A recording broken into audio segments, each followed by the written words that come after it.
All right, I think I'm onto it now. I think I'm getting a better shape. So this is where she's at now. Kind of shine down here so you can see. I hope it looks like a giraffe. That's what I'm going for. Now, honest to God, I was painting this, I was chalking this on the other day, you guys, and I thought it was going to be a cow. But I think I finally got it to where it's looking like a giraffe now.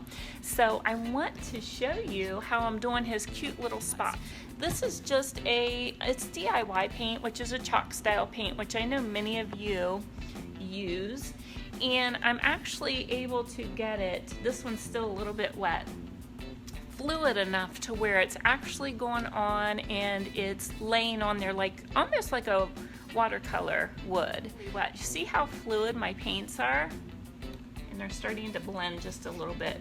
I've got 3 colors that I'm using. I'm using the Fancy Farm Girl, which is just a really nice, bright, vibrant green. And then I've got Mermaid Tail, which is a deep turquoise. And then I've got just a little touch of Bohemian Blue, which is a deep, deep blue with a little bit of a green tone base to it. So I'm just kind of putting in my little giraffe splotches. I'm going in with this green first. And I'm just kind of keeping it wet and I'm just kind of letting it move on its own. So I'm going to go ahead and blend my colors. Now that I got the green in there, I'm going to go ahead and add my turquoise. And I'm going to add it right into some of my green. And again, I'm going to keep adding the water. You see how it's oozing? Can you guys see that very well? I'm just letting it kind of ooze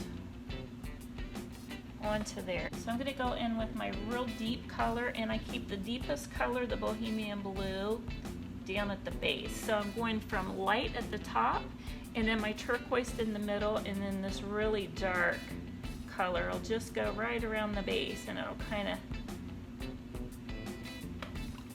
just give it a little, that dimension that I'm looking for.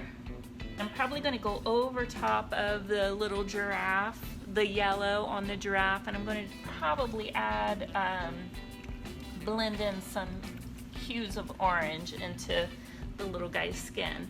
So after I get that done, you see there's little splotches of red. I just take some of my red paint and then I'll just kind of take my brush and just kind of flick little splotches of red over top of that. I'll give you a close-up. So there you can kind of see what I mean about the keeping it real fluid and wet so that it just really just kind of molds and blends and it just has that kind of that magical look. And then you see some close-ups of the red that I sprinkled on to his little spots.